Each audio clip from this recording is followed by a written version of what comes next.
नवरंगपुर जिला टाबुगा थाना चचरागुड़ा ग्राम निखोज होता जड़े झील को उद्धार करने को परिवार वर्ग गुहारि कर 12 वर्ष तले निखोज होता बेले डाबुगा थाना निखोज होता अभियोग होता।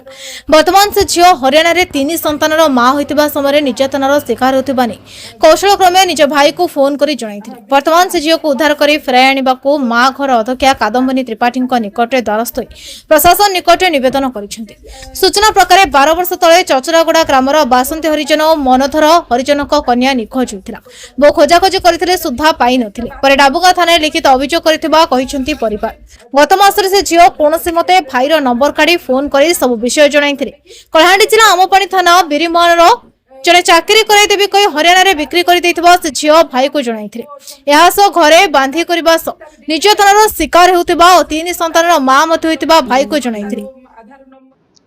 डाबुगा ब्लॉक रो चचरागुड़ा गाँव रो गोटे नाबालिका झील 12 वर्ष तले निखोज थिला जे कि आज आमे ताकू ठाब करिछु हरियाणा रे। से झीलटा 12 वर्ष तले जतले निखोज हला सेतले तांको बापा माँ जाइके डाबुगा पुलिस स्टेशन रे भी एफआईआर करथिले किंतु पुलिस रो निष्क्रियता जगु 12 वर्ष जाए गोटे झील आज जीवन सह संग्राम करिकी बंदी जीवन बितौची हरियाणा रे। ताकू हमरो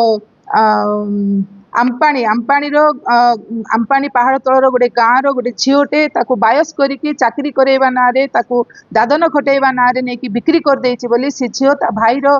माने फोन नंबर पाइकी ता भाई को फोन करिछि आ ता भाई तांको माँ बापा को जणैछि। तांको माँ बापा हमको जणैला परे आज आमे आपण मानक माध्यम रे सरकार को प्रशासन को कहूछु कि से झील को जीवित रे ताको आमे रेस्क्यू करिकी जिमती आनी पारिबु तांको माँ बापा को जिमती हवाली करि पारिबु सेथि पे आमे अनुरोध करूछु। से झीलटा वर्तमान 3टा पिलार माँ ही सारलानी। से 12 वर्ष माने ताको सेतेबेल को सेउल प्लस चालुतला वर्तमान ताको 31 वर्ष हलानी किंतु से ता भाई को ता परिवार को कांदिकी फोन करूछि से माने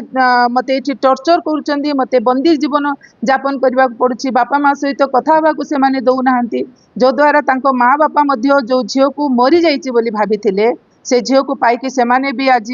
माने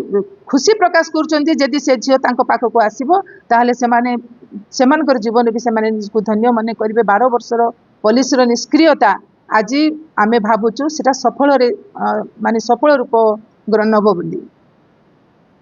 उधर किना नेला सा और नहीं किनेला मोती हरिजन मोर गाँव चचरागुड़ा मोर काना डाबगा मोर जिला होची नवरंगपुर मोर झील मथुरा हरिजन 12 वर्ष है मोर झील को आड़े गला किसी खोजी खोजी थकी गली खोजी पाइली नहीं मोर झील को डाबगा थाना रे पार देली डाबगा थाना वाला भी मत किसी करले नहीं एवं मोर झील मत फोन करले हमको जगह रे होती बोली कही बिरी मुआ नर झील गुट नहीं चिपन अरुण हरिजन अरुण नहीं चिपन मोर झील को तो किए नेला बोला मोर झील कहला कि मत अरुण नायक मत हरियाणा आनी कर मत बिक्री कर मोर झील कहला तू केमती फोन नंबर पाइबू बोला मत अरुण नायक मत फोन नंबर देला मोर भाई पाखे मुझे फोन करली बोली मोर झील कहला से अरुण पाखे मुझे जाइली कुंती कर नेलु बोला कि ना मुझे धरिकिना मुझे जाइली बोली से अरुण नायक मत कहला एबे सरकार पाखे मुझे जनाऊँ मोर झील को मत आनी दियो बोली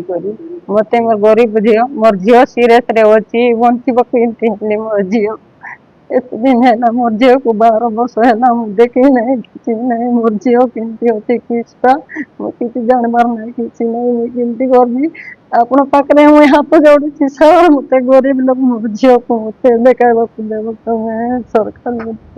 मिलती न गरीब लोग सर मुझे केमती करी मोर झील को आने दिन मोर झील को देखे